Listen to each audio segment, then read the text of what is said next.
una visión conjunta de lo que es la crisis o el fenómeno de los refugiados.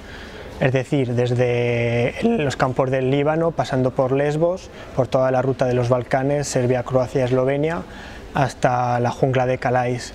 Puede encontrar una visión bastante plural y completa de todo el recorrido. Es que tienes que tener sobre todo mucho cuidado entre la perspectiva de vengo aquí a tomar fotografías y me interesa lo que es el morbo de vuestra situación tan decadente, tan precaria, o abogar por tener una implicación mucho más humanista, por conocer a la persona, sentir con ella, tomarte un té, y realmente tú eres como el catalizador de todo su sufrimiento y el encargado de portar lo que ellos viven a una realidad que todavía es ajena a eso, que es la nuestra.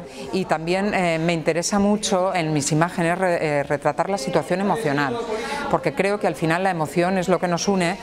Y bueno, y el fotodocumentalismo, el fotoperiodismo, yo creo que aparte de reflejar realidades, cuando esas realidades son difíciles, son duras, son dramáticas, tiene una misión, y esa misión es provocar pues una mínima empatía, ¿no? Un poco de empatía con mundos que nos tocan lejos, pero que es importante que los conozcamos, y que los conozcamos no con la pantalla que te puede dar pues una televisión o un medio, sino que nos llegue un poco dentro, para provocar también pues una respuesta, ¿no? Una acción de las personas que estamos en una situación mucho más privilegiada. Pues que realmente yo este viaje lo comencé en octubre, fue la primera vez que fui a Calais, que fue cuando tomé esta primera fotografía, pero yo antes había estado ya en Serbia y en Hungría, es decir, esta problemática de los refugiados ya me venía desde hace un año que estoy trabajando con ella, pero realmente como decirlo, contacto. Idomení se ha puesto muchísimo de moda, y campamentos tales como Dunkerque, Calais, se han quedado en el olvido. Es decir, que yo sepa, soy la única persona de Zaragoza que se ha atrevido a ir ahí a hacer un reportaje.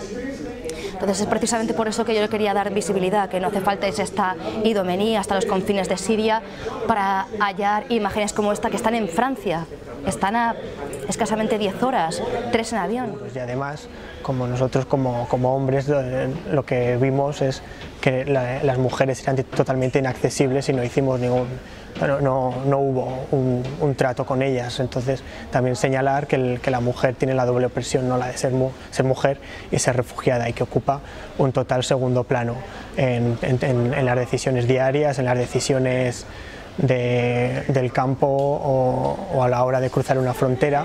Es la mujer, es el hombre el que da un paso hacia adelante y deja a la mujer con los hijos, no es lo normal, los roles de cuidado. Por otra parte está el trabajo audiovisual, que recoge la llegada de personas en busca de refugio desde Turquía. Yo cuando estaba ahí y estaba haciendo fotos también pensaba que eso se tenía que escuchar, porque realmente lo que yo vi ahí ha sido tan fuerte, lo que ves, lo que escuchas, las emociones, los lloros de la gente, y realmente cómo están viviendo esa situación, ¿no? De llegada y de huida a la vez, que pensé que aparte del reportaje fotográfico tenía que recoger ese sonido, ¿no? Y la crisis de refugiados que ahora está llegando a Europa es la punta del iceberg de un fenómeno que lleva muchos años, o que lleva siempre existiendo, que es el fenómeno de los refugiados de guerra, que ahora mismo, según Amnistía Internacional, hay cerca de 60 millones de refugiados en el mundo, ¿no? Y que no solo los sirios, ¿no? que es el prime time mediático, que se dice que el problema ha sido que cuando los refugiados han llegado a Europa, pues nos hemos preocupado, pero el Líbano, una población que tiene 4 o 5 millones de habitantes, está recibiendo 1 millón de refugiados. Pero siempre la verdad es que la gente se ha ido tocada y se ha ido conmocionada, que es un poco esa misión, ¿no? Que no sea que el público no se ponga una frontera o una distancia cuando lo ve. O sea, realmente es tan fuerte lo que ves allí que te queda una sensación de que tienes que hacer algo, ¿no? Y que tienes por lo menos que movilizar conciencias. Realmente es que la gente sepa que estas fotografías son posibles porque personas como nosotros nos exponemos a ese peligro, porque merece la pena traer esta realidad. Es un trabajo ni siquiera remunerado, perdemos siempre dinero, perdemos salud mental por el camino, bastante salud mental de hecho, pero la recompensa es que el resto lo conocéis. Si supiéramos que nuestro trabajo quedaba invisibilizado no lo haríamos, pero bueno, aunque es duro, mientras logremos concienciar, aunque sea una o dos personas, de esta realidad que está tan distorsionada y que está tan enterrada bajo otros fines, para mí me parece suficiente.